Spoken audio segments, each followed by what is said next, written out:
Lesgeza indaba zo-1 KZN TV ifundela usamukeliso kaNqulunga ngikubingelele mbukeli asikubhekele ihamba phambili osuku namhlanje. Siqhubekile sokuzama ukuketula undunankulu kanti unyazi luhambele empangeni.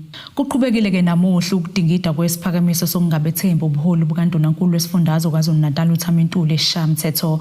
Iqembu lomkhonto wesizwe lifakeke lesi siphakamiso kuba sidingidwe ngoba ke lisola uNtuli ngokungasebenzi ngendlela ezozuzisa abantu bakulesi sifundazwe. Kokunye ke leli qembu elisola ngakhuntuli ukusebenzisa imali yeqile kuhambo lwakho lwalibheke phesheya kwezilwandle eNew York. Amalungu eShamthetho adingidele lesi siphakamisa veza imbono yawo amaqembu aphethe uhulumeni wombimbi iIFP, ANC, NFP kanjalo neDA asiphikisile ke lesi siphakamiso kwathi umkhonto wesizwe party neEFF athi ke uNtuli makaketulwe ngevoti.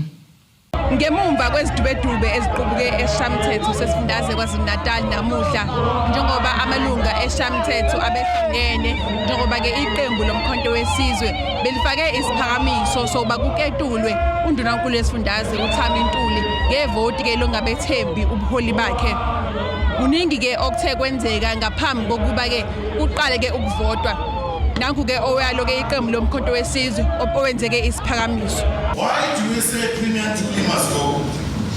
Honorable members, we must remove Honorable Premier Ntuli because audit outcomes has regressed. Corruption and irregular expenditure have increased. Amaqembu ke ezepolitiki asombimbini uhulumeni asichithile ke sona lesiphakamiso athi ke ayameseka undunankulu kuba aqhubeke. Kwathi ke amaqembu okuyumkhonto wesizwe kanjalo neEFF athi bona ke undunankulu makaketulwe ngevoti. Kuthe sekumele kuvotwe usomlomo weShamthetho wathatha isinqumo sokuba ke kuzovotwa esidlangalaleni angeke kuze kuvotwe ngasese. Amalunga ke omkhonto wesizwe azange akunambithisise lokho. Ngemumva kokuba imphumela esimenyezeliwe amalungu omkhonto wesizwe wazange akuthakasele imphumela yalokho. Kuphoqe ukuba kuze kubizwe amaphoyisa ngaphakathi endlini zeShamthetho ukuze ke ezokwazi ukuthi ke akhiphe ke abantu ke akade bengafuni ukuphuma.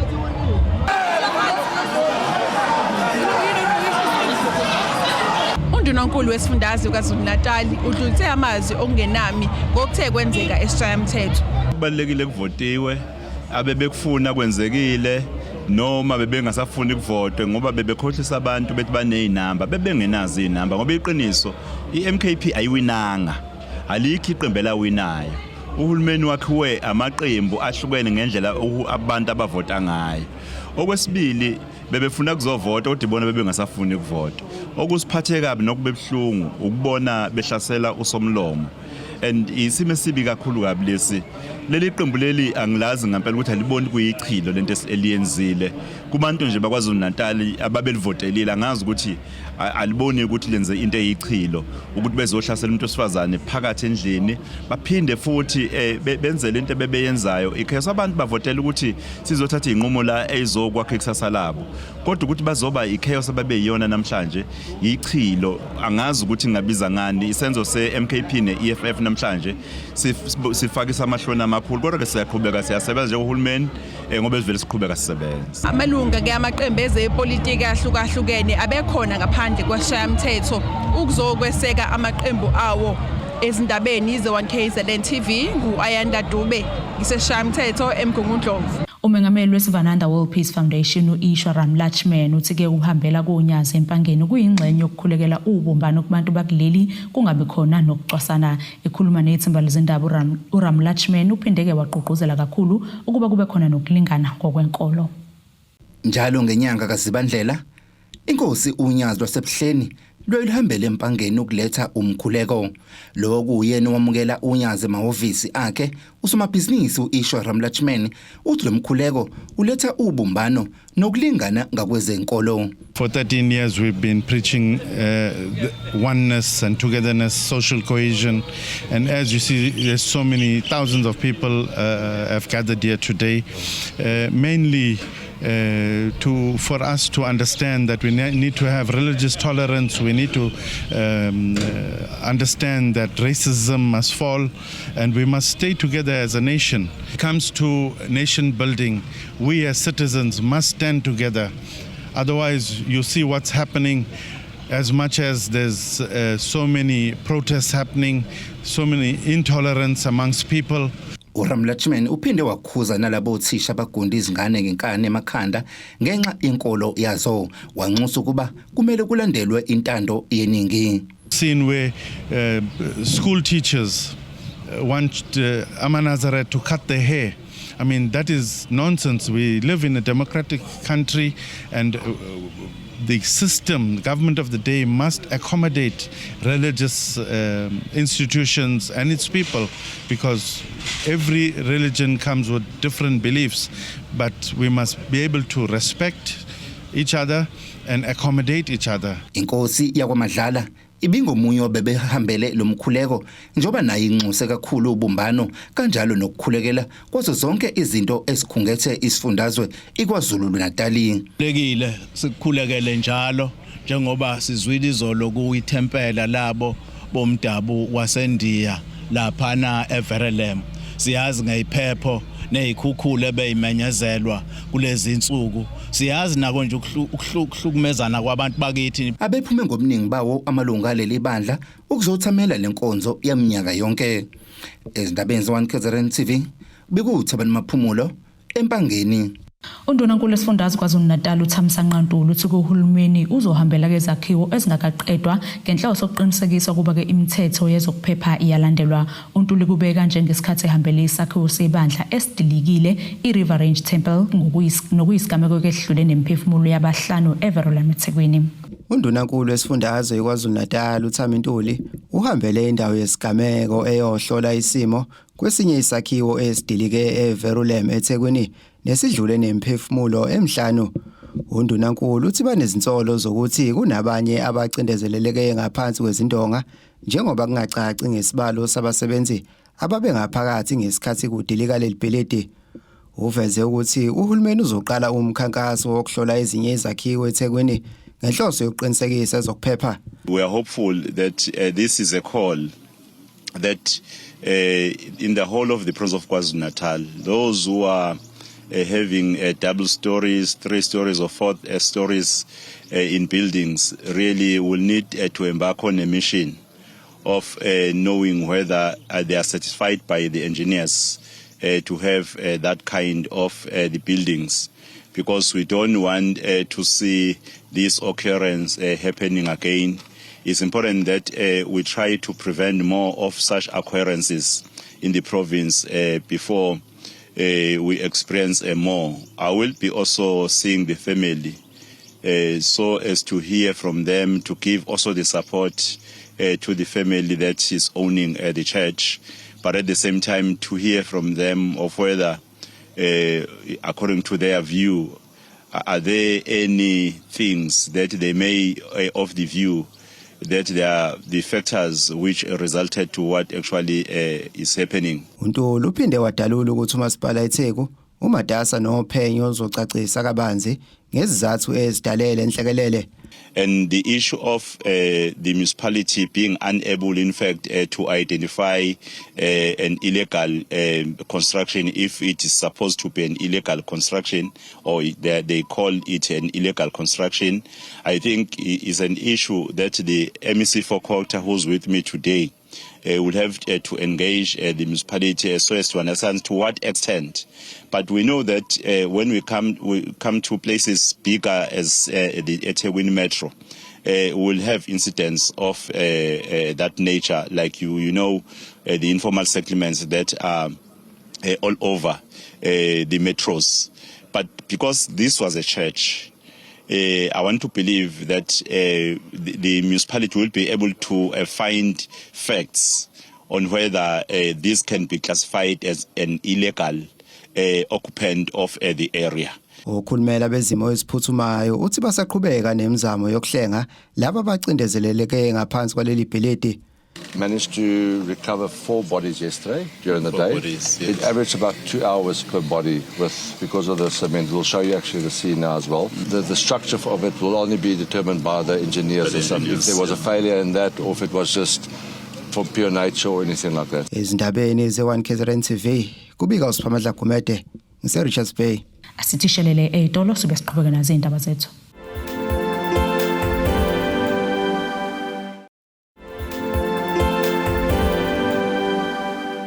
Asikwamukele mbukele zona indaba ze1 KZN TV nazi ke okuyihlokwane kuyizona ehamba phambili osona namhlanje. Siqhubekile sokuzama ukuketula undunankulu kanti unyazi luhambele empangeni. Ubuhanjelwe ke izikumbi zabantu umgcaco weZulu Royal Chancellor inkosi Malusi Zondo ubusenanda eMzinyathi. Inkosi uZondi bigcagcwela kokuqala uNdlunkulu Sinothile Khumalo. Isigaba sokuqala salomgcaco besibanjelwe enkundleni zemidlalo konkosi eMzinyathi Nanda okuyilapho bekuyindawo eyisigcawu. Izikhulu zakamanye amazwe okubala nehhovisi likasekela mengameli waseMalawi belikhona uzothamana lemgcaco kanye nezinye izikhulu zakwezinye isifundazwe. Ubuningi babantu nezikhulu kube nomthelela wokuthi kube nesiminyaminya sezimoto emgwaqeni ongenela kule nkundla ukuze kwasiza ukuba khona kwamaphoyisa kamasipala iTheku ukulawula isiminyaminya. Inkosi uZondi noNdlunkulu uSinothile Khumalo bahlanganise umshado wabo ngokwenkolo yabo yamaNazaretha. Emva kokuphothula kwesigaba sokuqala kuwese kuba nesigaba sesibili ekhaya lakwaZondi nenkosi yathola ithuba lokuba nesithangana bezindaba esifishane. Inkosi uZondi uphinde abe umengameli weBlack Business Federation echazela bezindaba ukuthi uzoyenza kanjani le msebenzi.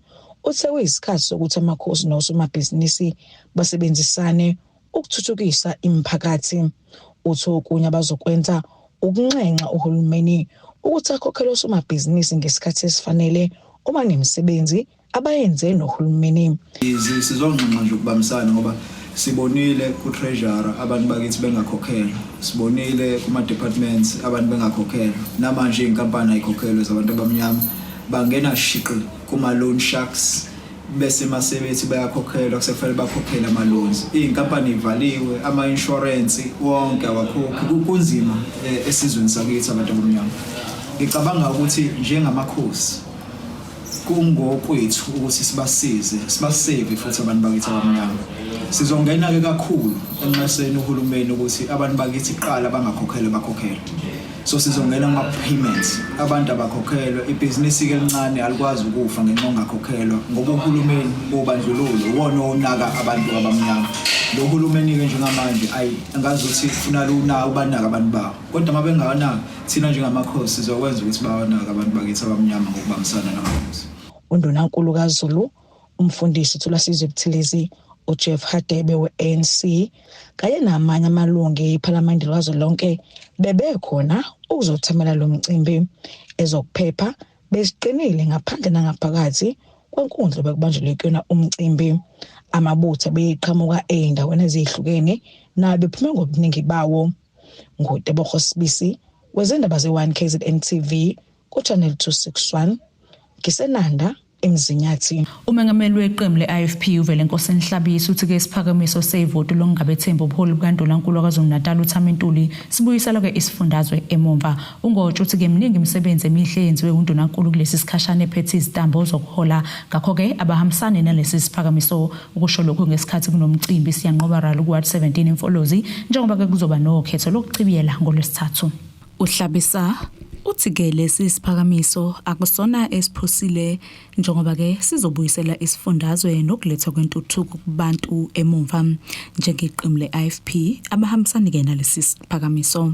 Wonke umuntu waKwaZulu-Natal uyazi ukuthi umphemba njengondunankulu lesi sifundazwe uphumela obala ukulwisana nobugebengu, waphumela obala ekudaleni amathuba omsebenzi, waphumela obala ekukhuphuleni amathuba ukuthuthuka komnotho, waphumela obala futhi ngisho ukulwisana nabavela emazweni angomakhelwane abangama illegal immigrants ngendlela ukuthi ongangeni ngesango uyafohla, ngakho ongangena ngesanga kubuyela ezweni lakubo. ngakho ke noma ubani ozokwesekela emotion ye vote of no confidence kusasa abantu bakwaZulu Natal bambona ukuthi umuntu obuyisele emuva isifundazwe. Lolu khetho ke kuzokhumuleka ukulisenkuluza ngemumva kokuba ke obelikhansela kule wadi edlule emhlabeni ukhansela Sibiya uhlabisa ukuthazwa umphakathi ukuba ke uphume ngobuningi bawo ukuyovota. UNgotsha uthi lolu khetho lusho ukuqhubeka kwentuthuko emphakathini lokhu ke kufakazelwa nayo imisebenzi emihle eyenziwa ke umasipala abaphethwe yileli qembu esifundeni King Cetshwayo. Khetho langolwesithathu ukuqhubeka kwentuthuko ngoba iIFP mayinikezwe ithuba ayenzi izethembiso kodwa yenza futhi mayinikezwe imali ayiphelele ezandleni ezingalungile. Ngisho umcwaningi emabhuku nangu nje umeya wala ekhaya umfowethu uBhengu uthole umbiko omuhle weimali okuthiwa yi-unqualified audit opinion. Eduze kwami la ngichaswe umama uCulu wasemlalazi othola i-clean audit. Kukhona umfowethu uNgwezi wakhona la othola i-clean audit. Kukhona ubaba uBiyela wasemthonjaneni, ubaba uDlamini waseKing Cetshwayo district. Bonke labo masipala bathola umbiko omuhle. Kanti ke uphinde wakuveza ukuthi ungena kukaLanga ezicathuleni zikaKhansela uSibiya ongasekho ukuthi ke aqhubeze umsebenzi wentuthuko yomphakathi. Uqhuba uthi ke ukungena kukaLanga ezicathuleni zikaKhansela uSibiya ongasekho ukuthi ke aqhubeze umsebenzi womphakathi kanti okuhle kakhulu ukuthi ibona abantu abazikhethele umuntu abafune bahole. Thande kakhulu ukubona abantu bethokozela i-candidate bekhombisa ukuthi i-candidate ayiphoqelelwanga phezukwawo kodwa bayikhethele bona. Usuku langolwesithathu ke luqala ngomsombuluko okunokhetho olukhethekile ama-special votes kubantu ababalelwa emakhulwini amane bese kuthi kukhetho olupheleleyo libe ngolwesithathu. Ngolwesithathu kuzobe kuqhubeka intuthuko. Umfowethu uWiseman Langa uzoqhubeka la umfowethu uSibiya agcina khona. Uhlalo wabantu abadala esifundazweni kwaZulu Natal uJeremiah Mdlalosi uthi ke kubalekile ukuthi abantu asebekhulile behlale ke benakekelwa ngaso sonke isikhathi. Umdlalosi uphinde ke waqinisa ukuba ke abantu abadala bazovocavoca ngaso sonke isikhathi ukugwema ke izifo ezingabahlala khona. Ukusho lokhu ngenkathi kunokhisimusi wogogo eMtubatuba. Bangaphezulu kwamakhulu amathathu abantu abadala abahlomlile kukhisimusi wabadala obuhlelwe umasipala inkosi uMtubatuba. Abanye abahlomlile bazwakalisa ukujabula kakhulu njengoba bebethembela kwimali esibonelelo sikahulumeni kuphela. Nje umasipala wethu osenzela khona namhlanje nasibona ukudla singazi ukuthi sizothi sasingakuthola kwenze njani. Abantwana bethu bazodla, abantwana bethu bazojabula, nathi uqobo lwethu singogogo siphila impilo manje ngisho nasemasimini abakwa agriculture bayasixhasa ngogandaganda nangako konke sikudingayo aswele. Bengicela ukubonga impela ukuthi umasipala wethu indlela osixhawule ngayo kulonyaka cishe nibonile lapha ngaphakathi ukuthi kuhle kanjani. Usixhawule ngendlela enhle kabi ukuthi nathi asifike kubazukulu sibapha amakhekhe sibaphe lokho nalokho. Meya kamasipala inkosi uMtubatuba umxolisi Mthethwa uthi kubalekile ukuthi abantu asebekhulile banakekelwe ngaso sonke isikhathi. UMthethwa uphinde wakhuza nesihlava sokuhlukunyezwa kwabantu abadala. Haya ke sibabize sizohlala nabo ke sizobapha nje ukhisimuzi wabo. Siyazazi ke inselelo ezinkulu ezibhekene nabantu abadala emakhaya. Umuntu mayengaqala nje uqala ngokuhlukunyezwa. Sesinama cases amaningana eMtubatuba la khona abantu abadala bebulawa, la khona abantu abadala bedlwengulwa la khona abantu abadala behlukunyezwa nje ngeindlela eziningi. So ke sithe namhlanje ake size la sibabize kuwo wonke amawadi kusuka ku ward 1 kuya ku ward 23 sinabo la ke umuntu omdala ongekho futhi asibhekanga nje abantu abadala laba abantu abadala abakahle but siye sathi ake sibheke laba abantu abadala impela abahlala esimene esingekho kahle izinto zikaKhisimusi makukhulunywa ngokudla okudliwayo nokuphekwayo ngoKhisimusi okuba ukuthi bagcina bona bekuthola emizini yabantu mabesuke bevakashile. Sitheke namhlanje ake senze sure ukuthi namuhla uKhisimusi wabo bazowudlela emakhaya. Usihlalo wabantu abadala esifundazweni KwaZulu-Natal uJeremiah Mdlwalose naye uzwakalisa ukujabula kakhulu ngokwenziwe umasipala inkosi uMtubatuba waphinde waqhakambisa kakhulu ngokuzivocavoca kwizaguga ukugwema izifo ezingamahlala khona. Sengena kwingqikithi yokuyiphatha nokuphepha kusemqoka ukuthi abantu abadala mase abantu abadala thina sihomkhulu nogogo noma ogogo nomkhulu kusemqoka ukuthi sigcine sinyakazisa imizimba yethu sikudla okufanele futhi sikukhuthalele siyabagqugqumezela nje abantu bonke abadala ukuthi sikukhuthalele ukuyisheka njengasemakliniki kade kukhuluma unesi la ekhuluma ngezempilo lokho kuyosilekelela izaguga besibonakala sijabule njoba iningi lazo lihlala nabazukulu ukuthola kwabo loKhisimusi kuzoletha injabulo emakhaya abo. Izindabeni ze-KZN TV bikuthi abantu maphumulo eMtubatuba. Asiphinde futhi seyitolo sobe siqhubeke nazo indaba zethu.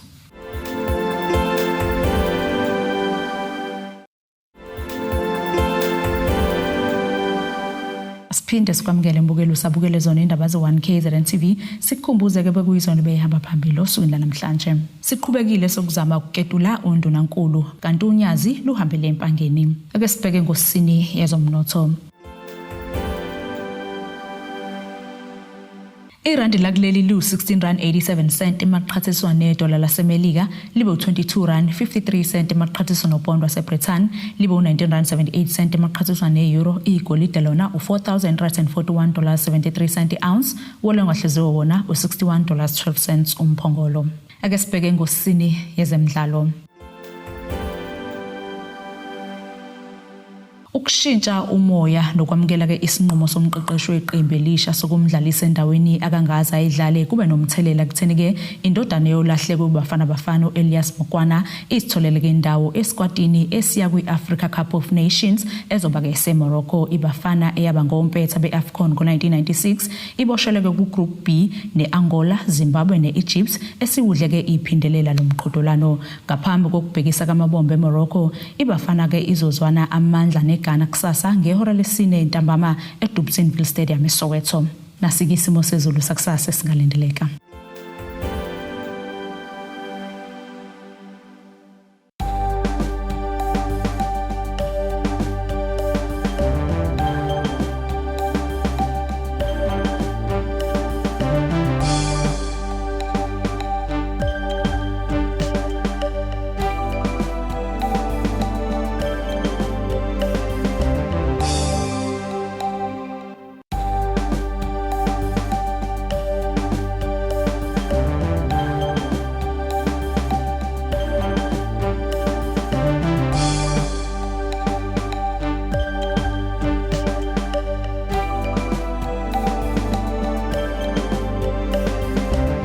Bukelisa kuqobe sikuphathele zona okusini namhlanje. Mina nawe ke sophinde sihlangane kusasa futhi ngasesikhathi esifanayo nesale kahle. Abethuli bethu bezindaba baxhaswe iTulis Bayview Bridal. Ungabashayela kulezi zinombolo ezivelile.